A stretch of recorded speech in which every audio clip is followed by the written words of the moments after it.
Good evening, Cornerstone family. This is Pastor Daniel coming to you on a Wednesday evening as part of the transition where we're beginning to meet again in person on Sunday mornings. We're switching to offer something of a Bible study like we would have on Wednesday nights because we're still not going to meet in person on Wednesday night for our regular program. We have some people who are meeting there. I invite you to do so to watch this recording, but you're able to watch it from wherever you happen to be today. And so, but I wanted to, as we make this transition, first of all, apologize for last week. We're trying to get back to our regular schedule of live streaming our Sunday morning service. And even though we tested that and we did everything that we needed to do that we thought to go live on Sunday morning, something did not happen right. We clicked all the right buttons at the right time. Perhaps because still so many people are live streaming who were not on Sunday morning, that was overloaded in the system, maybe on YouTube side. I don't know. We think we did what we needed to do, but for some reason there's no video. So next week we may end up recording the service and doing some minor editing and putting it out later Sunday afternoon. But we want those of y'all who maybe have still not decided to come back in person. Again, that's your choice, and we want you to make the right decision for you. We are going to offer a recorded Wednesday night service for a while. So what I thought we would do, because we may do this for several weeks, is I've been wanting to dive into a particular book for a while, the Book of Esther. The Book of Esther is about a powerless young lady who God gives power to and uses to defeat one of the most powerful kings of the time and one of the richest and wealthiest. And so as we look into that, we think about the condition that we're in. Life is really about power. Politics is about power. It's about money, who has it and who doesn't. And there's so many things going on today, people who are dissatisfied with the way power is being used, rioting and looting and things like that. Is how do we expect God to work in the midst of a situation where we don't see God? The Book of Esther is a book where the name of God and the name God is not used. And so we're left to assume that God is taking care of his people by interweaving himself through all of these things, but not in a position where the people there recognize that he's even at work. And I wonder if that's the case in the midst of a pandemic, in the midst of social unrest. We're looking for God, and we need to be assured that God is at rest behind all these things, even if we don't see people calling out his name, being responsible for different things. So I want us to see God in the midst of life.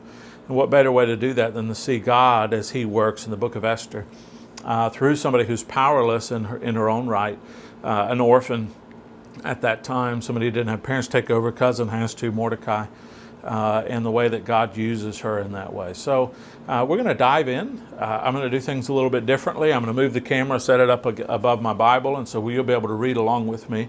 I have some pictures to show you. I hope that you enjoy this format. If you do, let me know. If you don't, let me know. We can switch it around a little bit. But instead of creating a lot of slides, I thought, well, we'll just read the Bible from the Bible together. And so I'll move the camera in just a minute. But I hope that you enjoy this. In the meantime, my prayers are with you. I hope that you're doing well, and happy Wednesday. All right, so let's dive in and take a look at the Book of Esther. And as we go along, you'll be able to read along with me from my Bible as I read. And so I may even pull out my finger and put it up here, and we can read along together some. But we're going to dive into the Book of Esther. If you're looking for the Book of Esther, it's right before the Book of Job. And that's a big landmark book in the Old Testament. So if you go just right before that, the book right before it, it's considered the last of the historical books right before you jump into a more wisdom literature and some of those others. So let's take a look at Esther. And we don't get introduced to Esther right away. The book starts off in a pretty dramatic way, introducing us to who the king of the time was. And the king of the time was Ahasuerus. And Ahasuerus reigned from India to Ethiopia over 127 different provinces, which is a wonderful feat. So what we know about Ahasuerus, if you look at that, so that's a Hebrew rendering of something in Persian, but the Greeks called him Xerxes. And so we know a whole lot more about Xerxes, that he reigned from about 486 to 465 BC, a good amount of time. And Xerxes was very powerful. And so this wants to tell us exactly how powerful Xerxes was, so that we're convinced at the beginning that here's a man to be feared. I want to show you one of my commentaries. I have the tomb of Xerxes. So I'm going to pull my Bible out of the way and pull this other one back here.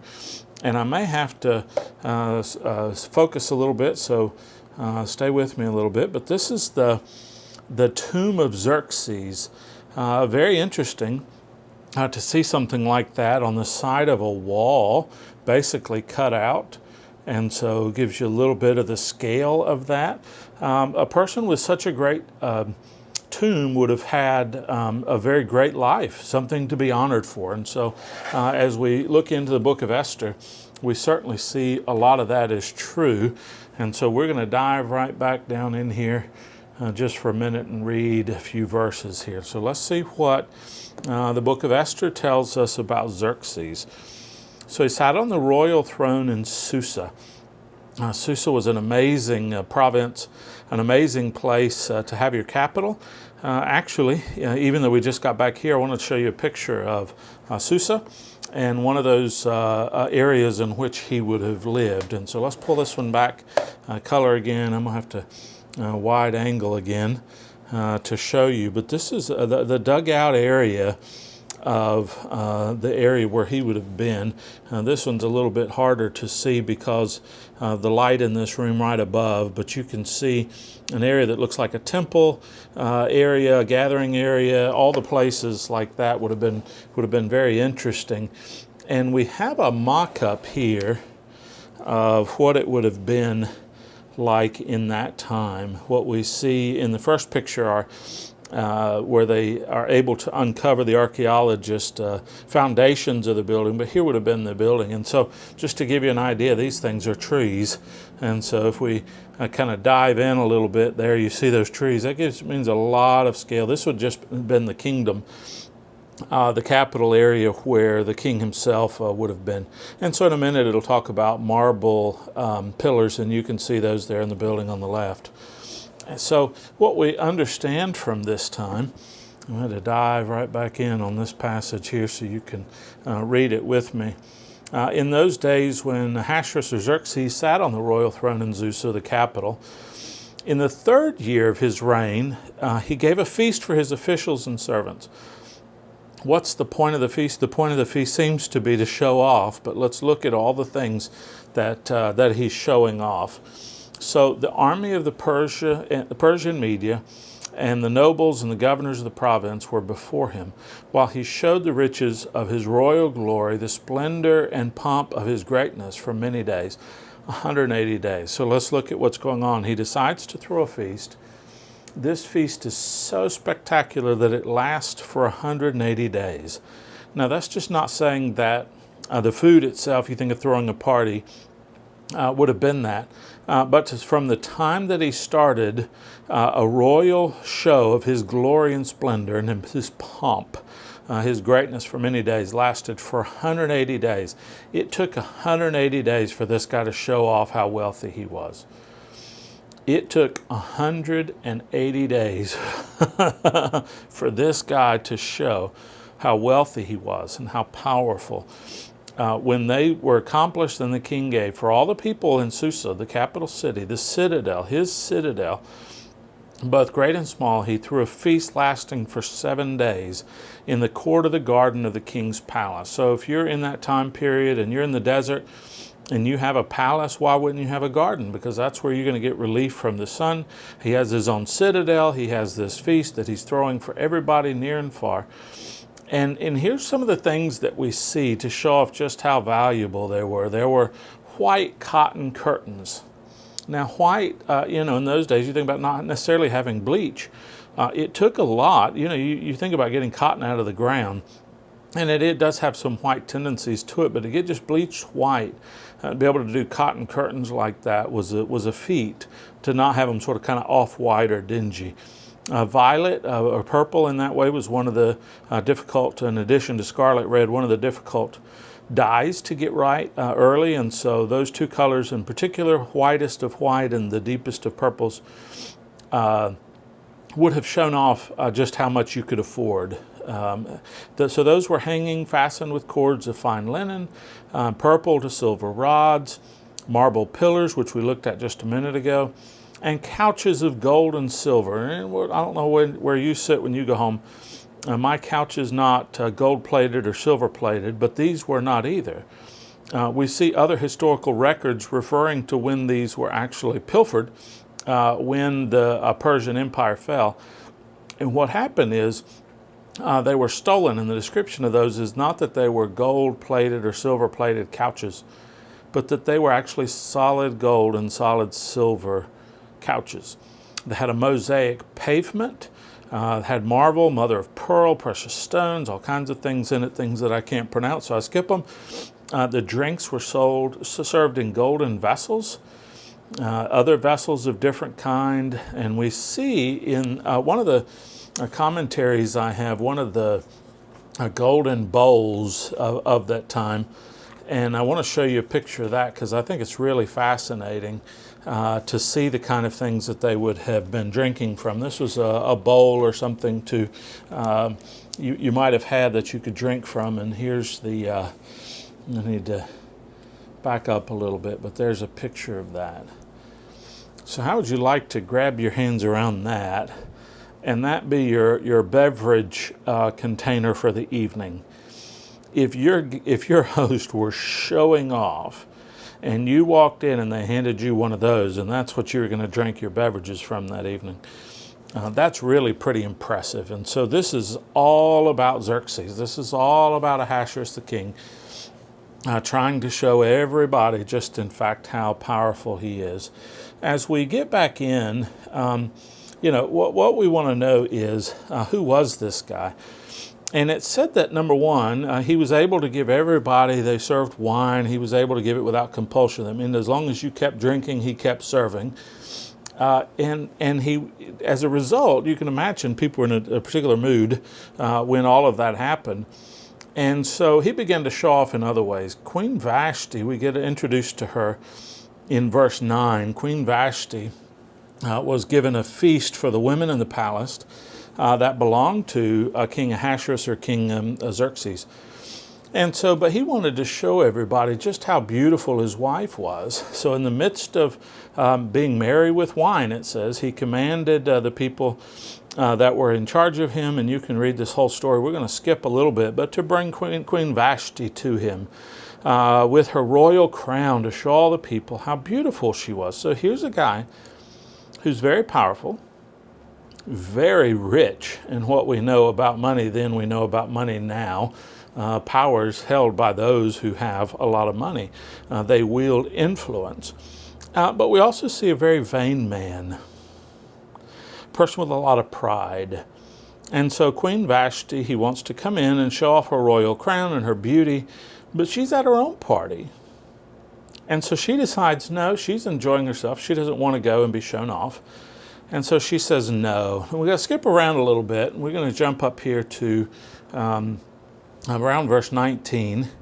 And what we see is that after she said no, when we get up here to verse 19, everybody around the king said, well, you can't throw a party to show how powerful you are and let somebody disrespect you that way, including the queen.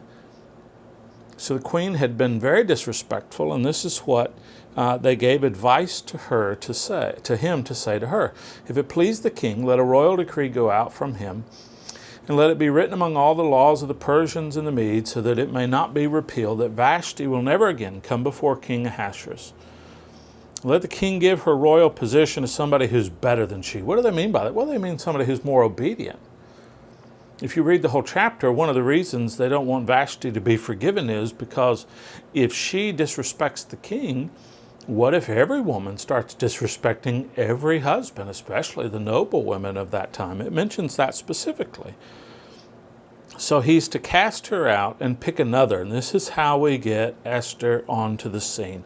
So the decree went out by the king throughout all of the kingdom, and it is vast. All women would be given honor to their husbands, high and low alike. Now, don't act like the queen. The queen's getting ready to be punished. So he sends letters to all the royal provinces, every letter in its own language to its own people, that every man be master in his own household and speak according to the language of the people. So a little while later, King Ahasuerus, I guess, decided to calm down, and he remembered Vashti and what she had done, and he decided, okay, it's time to pick somebody new. And so they go out and they say, all right, let young ladies who have not been married be gathered from every province, and let's present them to the king, and the king will be able to to pick from all of those the woman who is most beautiful, most charming, most obedient, most respectful, the person who would make a good queen. And so that pleased the king, and so he did so. Now here we get introduced to Esther. And it said there was a Jew in Susa, the citadel, the capital of Persia at the time, led by King Xerxes, who's in charge of all the area, 127 different provinces. His name was Mordecai, the son of Jair. We get this story. We get introduced to, this is Esther's cousin, and his family got carried away with Nebuchadnezzar. Now Nebuchadnezzar, king of Babylon, went into Israel, picked up all these Jews, right, all these Israelites, carried them away, took them over into Babylonian captivity.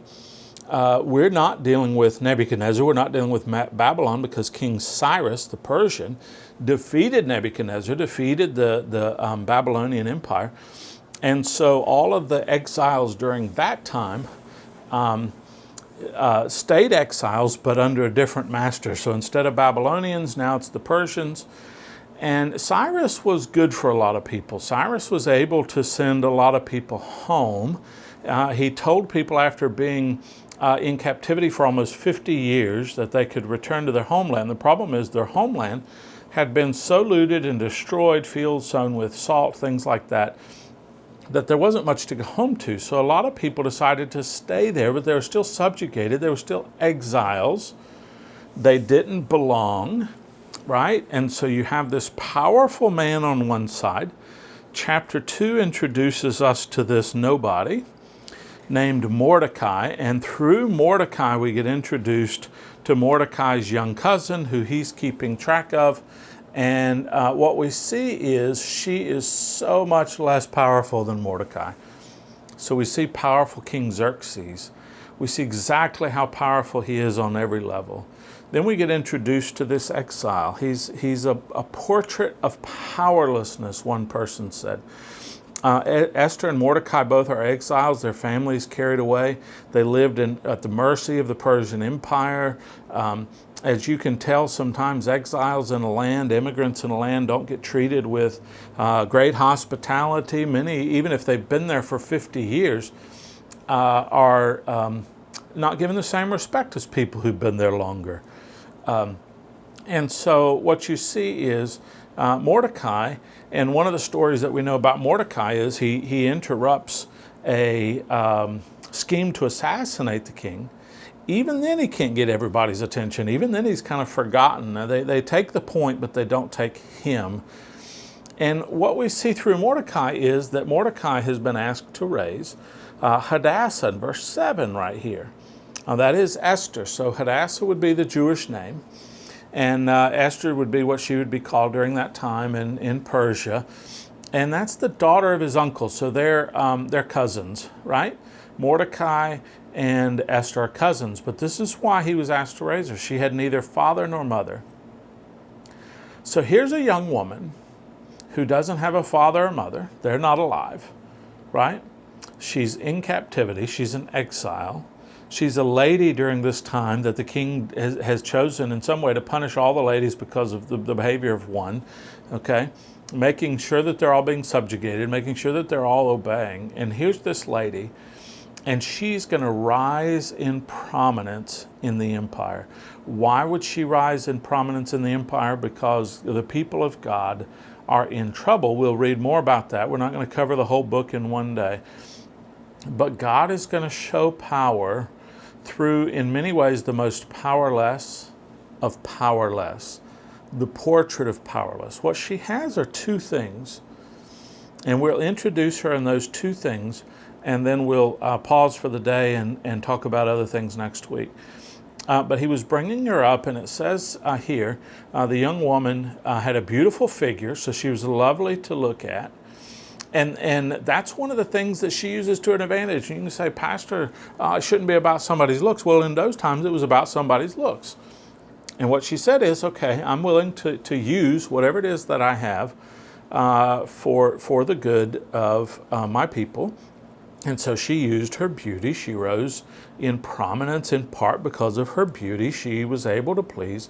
And the second one can be described as her acquiescence. In other words, her ability to say yes to whatever was asked of her.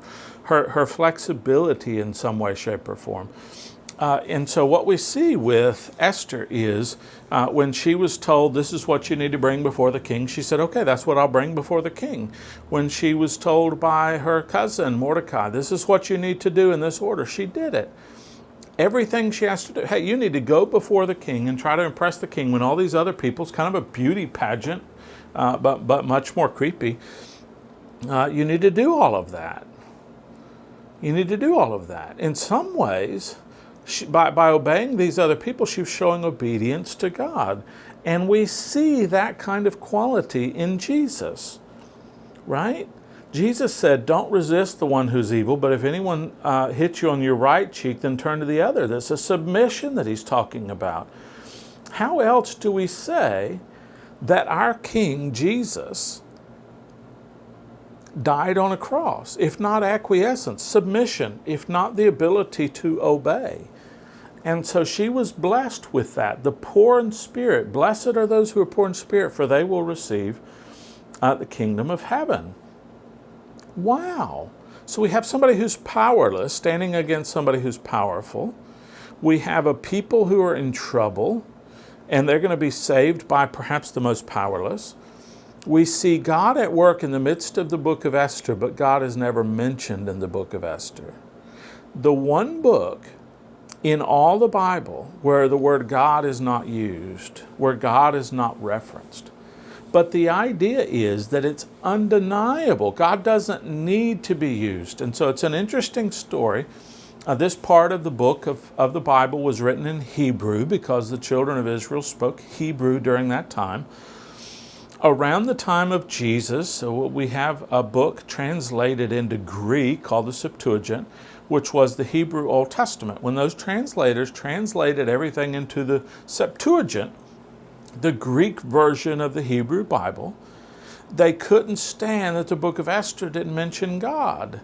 And so they added over 100 verses to the book. Now, you and I would both say, well, don't add to that. We've read the book of Revelation. If you add or subtract to the words of this book, you know, then the things that happen, the plagues and all these things will be added to you. But during that time, they thought, oh, we just can't have a book that doesn't mention God. Well, it does mention God, just not specifically. It's understood in the book of Esther that it is about God, that God takes care of his people. And so I want to just tell you a little bit. We'll read verses 17 and 18, and we'll see how God is able to very specifically get Esther in a position where she's blessed, where she's favored. And the favor is not just for the sake of Esther. There are many other orphans in the Bible. There are many other people who are exiles in the Bible that don't get blessed for this sake. But Esther's purpose is for such a time as this. We'll read that after a while. And it said, the king loved Esther more than all the other women, and she won grace and favor in his sight more than all the other young ladies that had been picked, so that he put the royal crown on her head and made her queen instead of Vashti. Then the king gave a great feast for all of his officials and servants. That's where all this started, with a feast, so he ended up with a feast. And this was Esther's feast. He also granted a remission of taxes to the provinces and gave gifts with royal... What is he doing here? He's buying people's popularity for Esther. Hey, here's Queen Esther, and by the way, don't pay taxes this month. What? I kind of like Esther now, don't you? Yeah, Esther's great. She won favor everywhere. Who did that? Was that King Xerxes? No. It was God. Because God is at work behind Mordecai. God is at work behind King Esther. God is Queen Esther. God is at work behind King Xerxes. In the midst of all of these, God is at work. Why is God at work? Because God is protecting his people in that way. And so we see this idea of blessing in a very powerful way. So next week we're going to pick up with this lady who's being blessed. She's a Jew, but one of the big issues is nobody knows yet. So the king has made her queen and is not aware of the fact that she was in exile. Not aware of that fact. And so we'll see how all of that unfolds as we dive in one more week after this. And so I hope that you will be interested in the Book of Esther. Feel free to read along. If you read along, you may have some questions, and we might answer those questions. But today we're going to leave it right here towards the end of chapter 2. We've been introduced to the portrait of powerlessness and to the king who's most powerful, and we'll see how God is at work in the midst of all of that to save his people. I hope you enjoyed this Bible study. We'll pick back up next week. God bless you.